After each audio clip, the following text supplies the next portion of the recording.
എങ്ങനെയാണ് മനുഷ്യരുടെ ഉള്ളിൽ ദേഷ്യം ഉണ്ടാകുന്നതെന്ന് അറിയാവോ? ആദ്യമായി ദേഷ്യം ഉണ്ടാകുന്നത് എങ്ങനെയാണ്? അമ്മേ, ഞാൻ പറഞ്ഞത് കേൾക്കുന്നില്ലേ? കുഞ്ഞായിരുന്നപ്പോ വിശക്കുമ്പോ കൊച്ചു കരയും.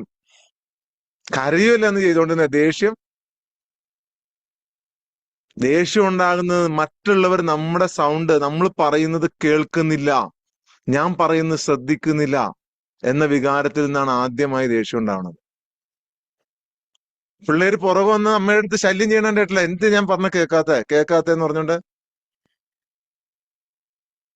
ഇപ്പോഴും നമ്മുടെ മനസ്സിലൊരു തോന്നലാണ്, ഞാൻ പറയുന്നതൊന്നും ആരും കേൾക്കുന്നില്ല, എന്നെ ആരും ഇവിടെ മൈൻഡ് ചെയ്യുന്നില്ല, അത് കാരണം എനിക്ക് ഈ പറയുന്ന ആത്മവിശ്വാസവും ഇല്ല, ക്ഷമയില്ല, ഒന്നുമില്ല.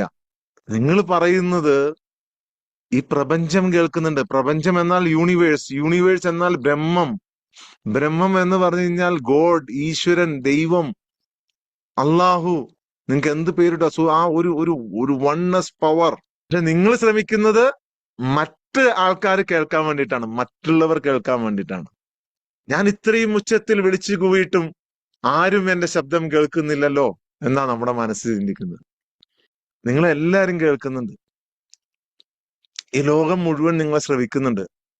പക്ഷെ അത് തിരിച്ചറിയുന്നില്ല എന്ന് മാത്രമേ ഉള്ളൂ. നമുക്ക് എന്ത് ആവേശം മറ്റുള്ളവരുടെ കാര്യം അന്വേഷിക്കാൻ.